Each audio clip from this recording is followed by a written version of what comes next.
Hello, welcome to Bangalore Security and Emergency Preparedness podcast.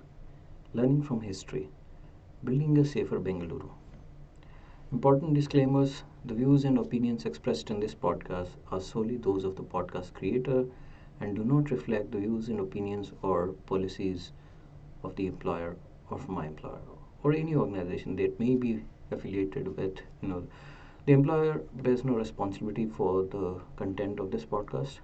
The intent: this podcast is not directed against any government, central, state, or local, nor against any private entity, organization, or community. This is a constructive, civic minded effort aimed at raising awareness about urban security and emergency preparedness, promoting dialogue on making Bengaluru safe for all residents, learning from historical events to prevent future tragedies, encouraging collaborative solutions between citizens, authorities, and institutions. The discussions herein are presented in the spirit of responsible citizenship and public welfare. Namaskara, Bengaluru. Welcome to Safe City Conversations, a podcast dedicated to making our beloved city safer, more resilient, and better prepared for emergencies. I am Prasanna Harpanhalli, and today we are going to discuss something that might seem uncomfortable but is absolutely necessary. How prepared is Bengaluru for a major security incident or emergency? What can we learn from one of India's darkest chapters, the 26/11 Mumbai attacks, to ensure our city never faces such a tragedy? But more importantly, also, we'll talk about something that affects us every single day: our traffic gridlocks, our emergency response systems, and whether our infrastructure is ready when seconds count. Before we begin, I want to be absolutely clear. This podcast is not about pointing fingers at any government or blaming any community. This is about us, the citizens of Bengaluru, coming together to understand our vulnerabilities and finding solutions. I would call it the segment 1, the 2008 Mumbai attacks, a security wake up call. The events on November 26, 2008, 10 terrorists from Pakistan based Lashkar-e-Taiba launched coordinated attacks on Mumbai. For 60 horrific hours, they held India's financial capital hostage. 166 innocent people lost their lives, including 26 foreign nationals and 20 security force personnel. Over 300 people were injured. But here's what many people don't fully understand: this wasn't just about terrorism, this was about exploiting systemic weaknesses in our urban security infrastructure. Let's say we talk about security vulnerabilities.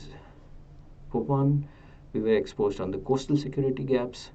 Attackers arrived by sea through an unmonitored route, lack of coastal surveillance and patrol systems, inadequate coordination between Coast Guard, Navy, and local authorities. Evidence of local assistance and sophisticated planning was the critical discovery. The terrorists initially planned to escape back, which was appalling. According to multiple investigative reports, the attackers who struck Leopold Cafe and Taj had initially intended to return to their inflatable dinghies after the attacks and escape back to sea. This was not a suicide mission in the traditional sense. They expected to survive and return. Why would this matter? The fact that they planned an escape route by sea indicates they had detailed knowledge of Mumbai's coastal geography, tidal patterns, security blind spots, knowledge that would have required either extensive reconnaissance, which David Headley provided, or assistance from local guides familiar with the coastline. When local Marathi-speaking fishermen encountered the terrorists landing at Badwa Pass and asked who they were, the terrorists told them to mind their own business in Marathi, suggesting either language training specifically for this operation or local handlers guiding them.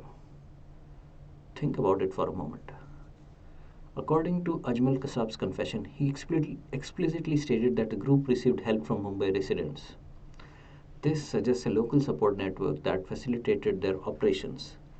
The captain of the hijacked fishing trawler Kuber, Amar Singh Solanki, had previously been jailed in Pakistan for 6 months after accidentally crossing into Pakistani waters, raising questions about whether his selection was coincidental or deliberate. The third part is intelligent failures despite advanced warnings. Multiple warnings were ignored. Both Indian and US intelligence agencies warned in September 2008 about Lashkar-e-Taiba's plans to launch a seaborne terrorist attack on Mumbai hotels. The Taj Hotel was specifically mentioned by name as a likely target. The attack was originally planned for September 27, 2008, but was postponed when Indian intelligence detected suspicious activity and placed Delhi and Mumbai on high alert. US intelligence had provided the exact coordinates of the Pakistani cargo vessel Al Husseini that the terrorists were using, but no action was taken to intercept it. Despite these specific actionable warnings, authorities failed to upgrade security to the necessary levels, citing lack of actionable intelligence, a tragic failure of threat assessment, in my view. Potential security fatigue tactics were used. While I haven't found documented as evidence of a deliberate false alarm campaign to fatigue the security system, Mumbai had suffered over a dozen major IED bombings between 1993 and 2006. March 12, 1993 Bombay bombings had 257 people killed. March 13, 2003 train bombings near Mulund, 10 killed, 70 injured. July 28, 2003 Best bus in Ghatkopar had a bomb which had 4 killed and 32 injured. August 25, 2003 Gateway of India and Zaveri Bazaar, 44 killed, 150 injured. July 11, 2006 train bombings, 209 killed, 700 plus injured. This pattern of repeated attacks may have created a form of alert fatigue among security forces, where frequent warnings and incidents lead to desensitization or resource exhaustion. The coastal security apparatus had gaps in radar coverage, limited high-speed patrol boats, and minimal coordination between multiple overlapping agencies like the Navy, Coast Guard, Marine Police, and the state authorities. The fishing trawler Kuber was able to approach Mumbai, blending in with regular maritime traffic because thousands of fishing boats operate daily with limited tracking, creating noise in the system that mask the terrorist approach. Fifth point I would raise is about the urban infrastructure weaknesses. Urban infrastructure weakness was crucial. Targets were in high traffic commercial areas, hotels, and public spaces had minimal security protocols, no rapid response protocols for multi site attacks. And the sixth point I would like to bring is communication breakdowns. Police forces from different jurisdictions couldn't coordinate effectively. Outdated communication equipment, media coverage inadvertently helped terrorists. News channels telecasted the positions and movements of NSG commandos, which the handlers in Pakistan used to guide their operatives in real time. Emergency response delays. NSG commandos had to fly from Delhi. Took 10 hours to arrive. The delay was compounded by bureaucratic issues. The then Home Minister wanted to fly in the NSG aircraft and arrived 1 hour late, further delaying the commandos' arrival. Local forces were under-equipped for such sophisticated attacks. Medical services were already overwhelmed. Now we talk about the geopolitical context. Now here's something that's been discussed extensively by security analysts and international relations experts. What was the larger strategic objective? Some analysts have argued that the attack was designed to provoke India into military response against Pakistan. Had India mobilized for war, it would have diverted international attention from Pakistan's internal challenges, created pressure for massive defense spending on both sides, potentially benefited global arms manufacturers and defense lobbies, destabilized the region at a critical time. To India's credit, the government showed restraint. Uh, I don't know if it's good or bad, opting for diplomatic pressure and intelligence operations for military retaliation. But the lesson we all must think of here is critical. Urban security isn't just about preventing attacks, it's about understanding the larger strategic games being played. Now we'll talk about what happens in Bengaluru and Bengaluru's unique vulnerabilities. Traffic is our single point of failure. Let me paint you a picture from just last week. I was stuck on Outer Ring Road for 90 minutes to travel 8 kilometers. That's frustrating, yes. But here's a terrifying question: what if this wasn't just daily traffic? What if this was during an emergency? Bangalore's traffic gridlock is just an inconvenience. It's just not an inconvenience, it's a critical security vulnerability. Take, for instance, the RCB Stampede case, which happened on June 4, 2025. We witnessed a tragic incident during an RCB victory celebration, where crowd management failures led to a stampede at M. Chinnaswamy Stadium. The incident exposed the same fundamental problem. When a large number of people need to move quickly, our infrastructure fails catastrophically. Now, the hard facts: 11 people died, 56 plus people were injured, including 7 policemen, and an estimated 3 to 4 lakh people had gathered at a stadium which can house only 35,000 people at any time. Only 2,400 police personnel were deployed across 8 city sectors, which is completely inadequate. So, what went wrong? The Karnataka government's investigation found complete mismanagement. RCB posted social media invitations without obtaining police permission. Free entry. That was the keyword. This created false expectations. Gates opened late and unsynchronized. No standard operating procedure was followed. The Justice Kunha Commission declared the stadium unfit and unsafe for mass gatherings. Now we talk about accountability. 5 police officers were suspended, including City Commissioner and 3 IPS officers. RCB marketing head was arrested. FIR filed against RCB franchise, DNA Entertainment and KSCA for compensation. Compensation wise, 10 lakhs per deceased from the government, 25 lakhs from RCB. Think about this: fire engines, could not reach the buildings in congested areas. Ambulances were stuck in traffic, where every second counts. We saw a 67% increase in people dying en route to hospitals in 2024. Police response times to incidents are really unpredictable because of the traffic. In a multi-site emergency like Mumbai faced, our response would be catastrophically slow. Now we talk about infrastructure assessment.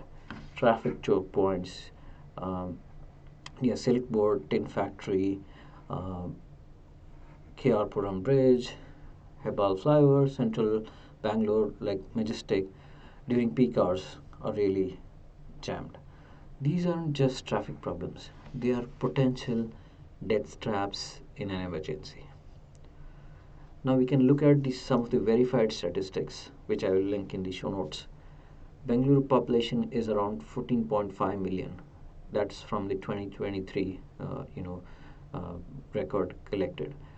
Registered vehicles 1.5 crore, 15 million. Average time to cover 10 kilometers is 29 minutes 10 seconds during peak hours. Average trip speed only 14 kilometers per hour during peak traffic. This makes Bengaluru India's most congested city. Now we talk about hospital access. How many of our major hospitals can be reached within 15 minutes during peak traffic? What's the protocol when ambulances are stuck? Do we have helicopter evacuation capabilities? This is a critical data point. There was a 67% spike in accident victims dying en route to hospitals in April 2024 due to traffic delays. Then we talk of the population density. Bengaluru now has over 14.5 million residents. This is from 2023. Now it obviously has gone up. There is high concentration in areas like Koramangala, Indiranagar, Whitefield. But we don't have any mass evacuation plans. Those are largely non-existent or untested, in my view. Then I have to bring up the question, the helipad. If we can't go, in horizontal way, can we do vertical emergency response? The current state is a very shocking statistic. For a city of 14.5 million people, Bengaluru has woefully inadequate or air emergency infrastructure. Let's break this down. Existing helipads. How many? One is at HAL airport, which has limited civilian access. A handful of hospital helipads exist. Apollo Hospital has an air ambulance service operational since 2007. Some hospitals have helipads, but not all are operational. Victoria, Manipal. These are some hospitals which have these facilities, but their operational status is very unclear. Some corporate buildings have helipads. For instance, Kempegowda International Airport also has, you know, a helipad emergency service operational. There are total 5 to 10 operational helipads, but this is, some public data which I can't confirm just yet. The transparency problem that exists. Unlike cities in developed countries, India doesn't maintain comprehensive public database of emergency helipad locations. For instance, I cannot pick up uh, a document where it points me to an emergency helipad immediately. So that leads to challenges in an emergency. So this lack of transparency itself is a concern. The international standard. Let's talk about international standards. Major global cities maintain a ratio of roughly one emergency helipad per 500 million to 500 to 1 million 1 million population in high density areas, half a million to 1 million population in high density areas, one helipad per such 1 million people. By this metric itself, Bangalore should have at least 20 to 26 strategically located helipads, emergency air ambulance services, rapid deployment capabilities for security forces. Current shortfall is around 15 to 20 emergency helipad. So I also talk about, some of the things that happen in Bangalore are from the IT sectors and other business houses like real estate. They all have corporate social responsibility, and they could contribute to this infrastructure as well. How can we improve the infrastructure? Now I can talk about the proposed solution framework. A zonal helipad network can be created across Bengaluru. One could be in the north zone near Hebbal. One could be in the south zone near Electronic City or Bomnahalli. Another could be near east zone, which is Whitefield, Marathalli. And one could be in the west zone, which is Rajajnagar, Yeshwantpur belt. Then one in the central zone near cantonment area. Um, there could be some infrastructure already there. I'm just proposing a solution. How can we, use hospitals to integrate these helipads? Every major hospital that has 500 plus beds should ideally have a helipad capability. Standardized landing zones in major parks and open spaces could be utilized. They could be marked as pre-designated emergency landing sites to avoid, others encroaching or using that for other purposes. There could be multi-purpose use of these medical emergency areas. They could be used for medical emergencies, security operations, disaster response, VIP movements. You know, even though VIP movements could be secondary priority. If you look at the cost-benefit analysis of building these helipads, yes, building helipad infrastructure costs money. A basic emergency helipad costs 50 lakhs to 2 crores depending on specifications. But compare that to the economic cost of traffic delays. 20,000 crores annually for Bangalore. According to IT Minister in October 2024, IT sector alone loses 7,000 crores per year, and small to medium enterprises lose around 3,500 crores in late deliveries. Traffic accounts for 0.58% of Bangalore's GDP. The cost of lives lost due to delayed emergency response, 67% increase in accident victims dying en route to hospitals in April 2024. The potential cost of inadequate response to a major security incident could be immeasurable actually. The question isn't can we afford this? It's actually can we afford not to do this? So, what are some practical solutions for law enforcement and medical services? We need to have some immediate measures. We need to have some green corridors. Current green corridor system is maybe ad hoc, just my view. I could be wrong. We need permanent GPS enabled emergency lanes on all major roads where we can integrate technology like AI powered traffic signals for handling emergencies, overriding traffic for emergency use cases or emergency vehicles. We could have penalties for people blocking emergency lanes like in Singapore. We could have rapid response units, small, you know, motorcycle based paramedic units, which is seen in Bangkok, which can navigate traffic when ambulances can't, equipped with basic life support systems. The response times should ideally be under 8 minutes anywhere in the city so that a person can be saved.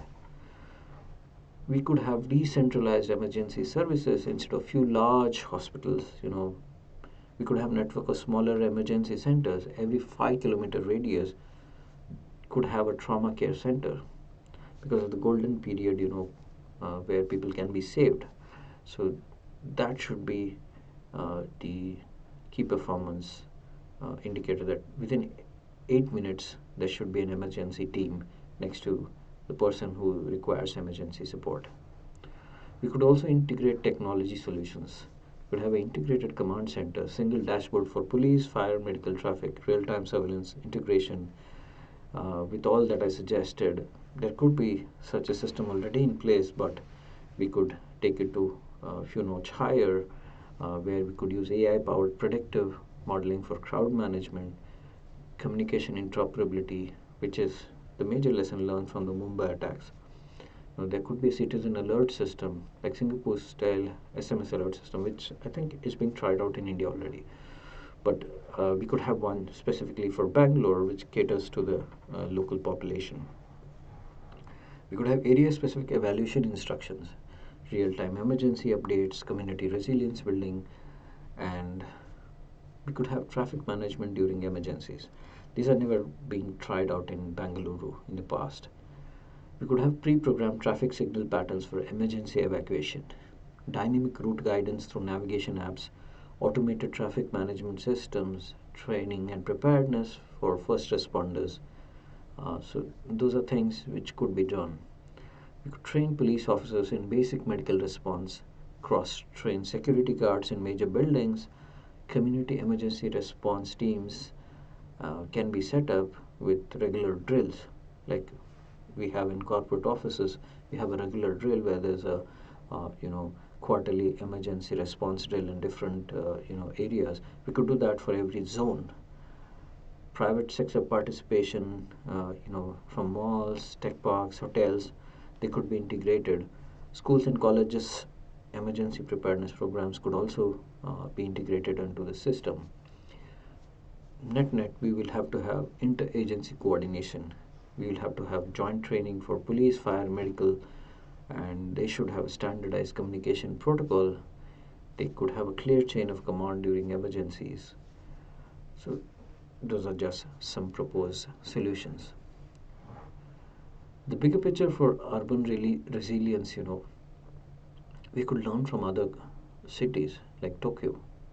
Tokyo has earthquake preparedness infrastructure, over 100 helipads designated for emergency use, and they could,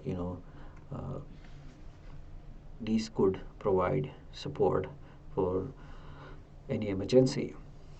Citizen participation in disaster drills is crucial. I don't think many people participate in such drills. Even in corporate settings, people avoid such drills. Think it's a waste of time sometimes, which is not good. But yeah, we could have an integrated emergency response system with strict penalties for blocking, emergency vehicles, regular tests. These protocols have to be tested regularly with high levels of citizen awareness. For instance, Tel Aviv, Israel has integrated security with urban design. There are rapid response capabilities. Citizen preparedness culture is ingrained. There's a balance between normalcy and vigilance. To Bangalore's advantages, despite our challenges, we have some strengths. High tech, literacy we have high tech literacy among 14.5 million population, strong IT infrastructure for smart city solutions. We have an educated workforce capable of understanding and implementing protocols, growing civic consciousness, presence of numerous startups working on urban solutions.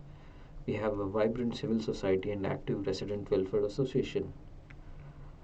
Now we can talk about what citizens can do in such emergencies. One of the things is individual preparedness. Everybody has to be aware of basic first aid training, emergency contact numbers saved in their phone contacts. People should have a home emergency kit, know the nearest hospital and police station. Then we can talk about how we can take it one level higher and talk about community action. Resident welfare associations conducting emergency drills, neighborhood emergency response teams. They could put pressure on local representative for infrastructure. This will help in participation in civic planning processes. BBMP could advocate for ward committee meetings. Use RTI. The civic authorities should answer RTI queries for emergency preparedness and support all the communities locally. Such policies prioritize safety over convenience. We need to vote for representatives who take such urban safety seriously. So, what would be a call to action? To government authorities, we respectfully urge our elected representatives and civic authorities conduct a comprehensive emergency preparedness audit of Bengaluru, develop and publish a public emergency response plan, invest in helipad infrastructure on priority, fix traffic management not just for convenience but for survival, regular transparency reports and security preparedness. To the private sector, tech parks, malls, hotels, and commercial complexes, they need to install proper emergency exits and evacuation plans, conduct regular safety drills, invest in helipad infrastructure on their properties if possible, train the security staff, coordinate with local authorities. And lastly, as citizens, we are not helpless. We are not just victims waiting for the next crisis. We can demand better infrastructure, prepare ourselves and our families, build community resilience, support sensible security measures. We need to stop blocking emergency lanes. That's the first thing. Someone's life depends on it. To close the podcast, I would share some more thoughts. The 2008 Mumbai attacks taught us that urban vulnerabilities can have catastrophic consequences. The RCB Stampede incident reminded us that crowd management failures are real. Our daily traffic nightmares show us that our current infrastructure is not adequate. But here's the thing, we don't need to wait for a tragedy to act. We can build a safer Bengaluru today. This isn't about living in fear, this is about living with confidence that if something does happen, we are ready, that our city can protect us, that emergency services can really reach us when we need them, that we can reach hospitals in time. This is also about building a Bengaluru that's just not a tech hub or a startup capital, but a city that truly cares for the safety and well-being of every single person who calls it home. Remember, this discussion is not against anyone. It's for everyone. For our children, our parents, our neighbors, and ourselves. Thank you for listening. Stay safe, Bengaluru, and let's work together to make our city resilient. If you found this useful, please share it with your friends, colleagues, your local representatives. Start such conversations. Demand better. We deserve it. This has been a Safe City conversation. I'm Prasanna Hapnali. Until next time. Thank you.